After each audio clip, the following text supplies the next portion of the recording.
आज बहुत लंबे इंतजार के बाद हिजाब के मामले में सुप्रीम कोर्ट के 2 जजों की बेंच ने फैसला तो सुनाया, लेकिन क्योंकि दोनों जजों की राय इस मुद्दे पर एक दूसरे से अलग थी, इसलिए इस मामले में फैसला तो आया, लेकिन उसका कोई निष्कर्ष नहीं निकलता।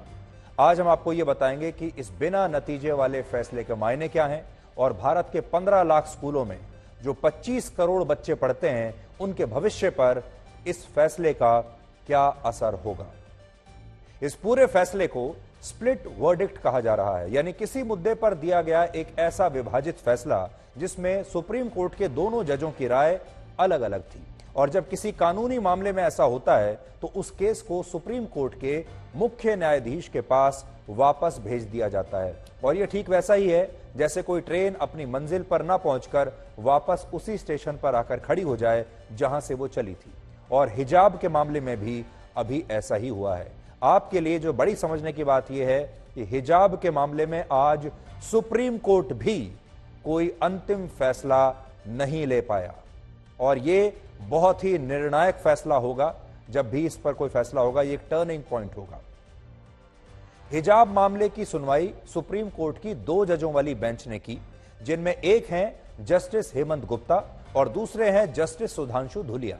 और इनमें भी जस्टिस हेमंत गुप्ता इस बेंच की अध्यक्षता कर रहे थे। लेकिन बड़ी बात यह है कि इस मामले में दोनों जजों की तरफ से अलग अलग फैसला लिखा गया और दोनों की राय हिजाब के मामले पर एक दूसरे से बिल्कुल अलग थी। एक जज का कहना है कि हिजाब पहनना चाहिए स्कूल में, और दूसरे का कहना है कि ऐसा नहीं होना चाहिए। सबसे पहले जस्टिस सुधांशु धुलिया ने अपना फैसला पढ़कर सुनाया और यह कहा कि उन्होंने कर्नाटक हाईकोर्ट के उस फैसले को रद्द कर दिया है जिसमें यह कहा गया था कि मुस्लिम छात्राएं स्कूल कॉलेजों में हिजाब पहनकर नहीं आ सकती। उन्होंने यह भी कहा कि इस केस में हाईकोर्ट ने फैसला देकर एक गलत रास्ता अपनाया था, जबकि उन्हें यह लगता है कि किसी मुस्लिम छात्रा द्वारा हिजाब पहनना या ना पहनना उसकी अपनी पसंद, यानी उसकी अपनी चॉइस का सवाल है, जिसमें ना तो अदालत को आपत्ति होनी चाहिए और ना ही सरकार को। तो जस्टिस धुलिया ने यह कह दिया कि हिजाब पहनने में कोई आपत्ति किसी को नहीं होनी चाहिए। ये सारी बातें जस्टिस सुधांशु धुलिया ने अपने फैसले में कही, और उन्होंने यह भी कहा कि उनके लिए बड़ा सवाल यह है कि मुस्लिम छात्राओं को शिक्षा मिलती रहे और वो किसी भी तरह शिक्षा से वंचित ना रहे। लेकिन अब आप ये देखिए कि जस्टिस हेमंत गुप्ता ने अपने फैसले में क्या कहा है।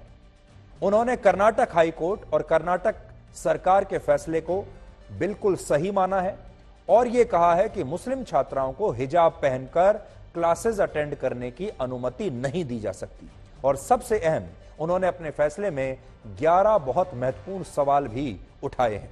जैसे उन्होंने पूछा है कि क्या सरकारी आदेश किसी के मौलिक अधिकार या उल्लंघन कर सकता है, क्योंकि कर्नाटक सरकार ने ही एक आदेश के तहत मुस्लिम छात्राओं के हिजाब पहनने पर रोक लगाई थी। इसके अलावा क्या स्कूल और कॉलेज प्रबंधन छात्रों की यूनिफॉर्म पर फैसला ले सकते हैं?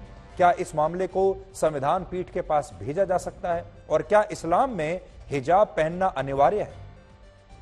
इन तमाम सवालों को पढ़ने के बाद जस्टिस हेमंत गुप्ता ने कहा कि उन्हें लगता है कि इस केस में मुस्लिम छात्राओं ने जितनी भी याचिकाएं दायर की हैं, उन्हें खारिज कर दिया जाना चाहिए और इस केस में सरकार और हाईकोर्ट के फैसले को बरकरार रखा जाना चाहिए। यानी दोनों जजों ने जब एक दूसरे से अलग अलग फैसला सुनाया तो इस स्प्लिट वर्डिक्ट की वजह से यह केस वापस सुप्रीम कोर्ट के मुख्य न्यायाधीश के पास भेज दिया गया और अब इस मामले में फिर से एक नई बेंच बनाई जाएगी और फिर से सारी दलीलों को सुना जाएगा। और इस बार बेंच बड़ी होगी, या तो 3 जजों की होगी या 5 जजों की बेंच होगी जो इस पर सुनवाई करेगी। और अब यह केस लंबा नहीं बल्कि बहुत लंबा चलने वाला है। इसलिए अगर आपको लगता है कि यह मामला जल्द समाप्त हो जाएगा तो ऐसा बिल्कुल नहीं है। हकीकत यह है कि यह मामला इतनी आसानी से अब सुलझेगा नहीं।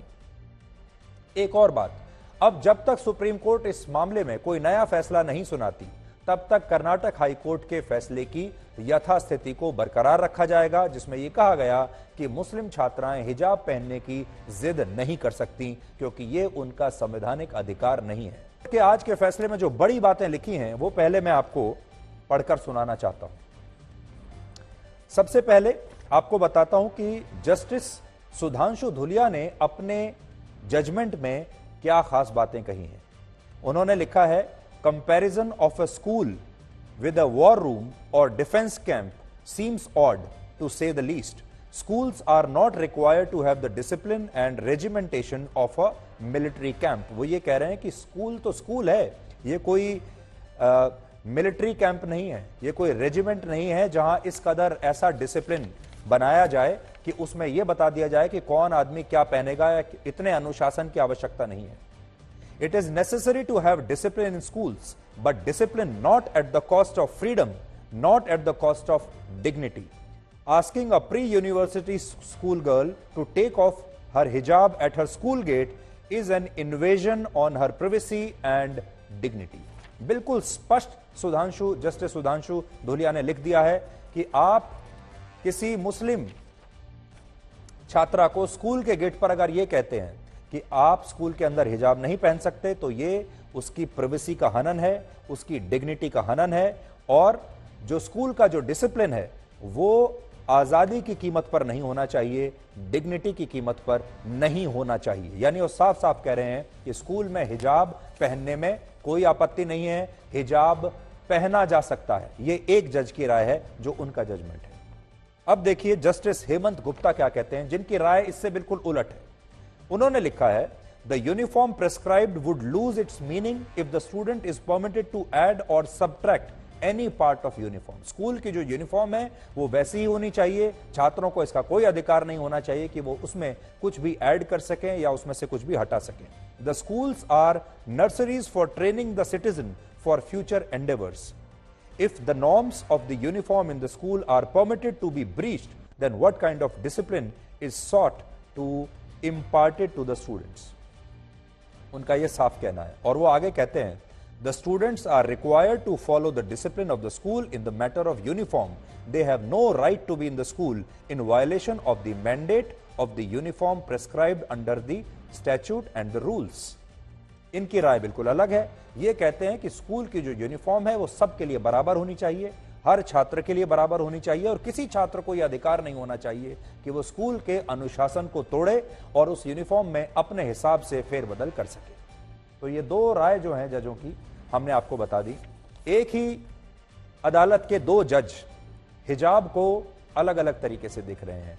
एक को हिजाब ऐसा दिखता है, यानी समझ लीजिए ब्लैक में दिखता है, और दूसरे जज को हिजाब ऐसा दिखता है यानी व्हाइट में दिखता है। और इसीलिए हमारे शो का नाम भी ब्लैक एंड व्हाइट है, ताकि हम आपको बता सकें क्या ब्लैक है और क्या व्हाइट है। लेकिन आज के जो इस फैसले को अगर आप देखें, इसमें ब्लैक एंड व्हाइट के अलावा बहुत सारा ग्रे है, और इस ग्रे की वजह से ही सुप्रीम कोर्ट हिजाब के मामले पर किसी अंतिम फैसले पर पहुंच नहीं पा रहा। अब 5 जज बैठेंगे और वो तय करेंगे कि इस देश में हिजाब पहना जाएगा स्कूलों में या नहीं पहना जाएगा। कर्नाटक के शिक्षा मंत्री का कहना है कि अगर कोई मुस्लिम छात्रा अब भी हिजाब की जिद करती है तो उसे परीक्षा में नहीं बैठने दिया जाएगा। Ban of hijab will continue. As you know that Karnataka Education Act and rule does not permit any religious items inside the class. So we are very clear that no student can wear hijab inside the class. कि कर्नाटक सरकार section 131 के तरह यह regulate या delegate करके हिजाब पर ban का ऑर्डर पारित कर सकती थी, नहीं कर सकती थी। ये हिजाब एसेंशियल प्रैक्टिस का पार्ट है, नहीं है। और जो आर्टिकल 25, 19, 14 सबका हवाला देते हुए उन्होंने 11 क्वेश्चन फॉर्मुलेट किए हैं, और उन सारे क्वेश्चंस का जो आंसर उन्होंने दिया है यह कहते हुए कि इस आधार पर एसएलपी स्वीकार योग्य नहीं है, और उन्होंने खारिज किया है। ये जो चॉइस है, जो अपना सिर के ऊपर किसी को हिजाब रखना है या किसी को कवर करना है, ये लेडी का अपना चॉइस है, तो इस पॉइंट के ऊपर भी उन्होंने एम्फेसिस दिया है। और तीसरा पॉइंट जो इम्पोर्टेंट उन्होंने बोला है कि जो बच्चों की तालीम और एजुकेशन का मामला है वो बड़ा इंपॉर्टेंट है, और बच्चों की तालीम के लिए हमें ऐसा कोई काम या ऐसी कोई चीज जिसमें उनकी एजुकेशन के ऊपर रुकावट आए, तो उस चीज का उन्होंने एम्फेसिस दिया है कि ऐसा कोई काम जो है उसके खिलाफ है, बच्चे की एजुकेशन के खिलाफ है।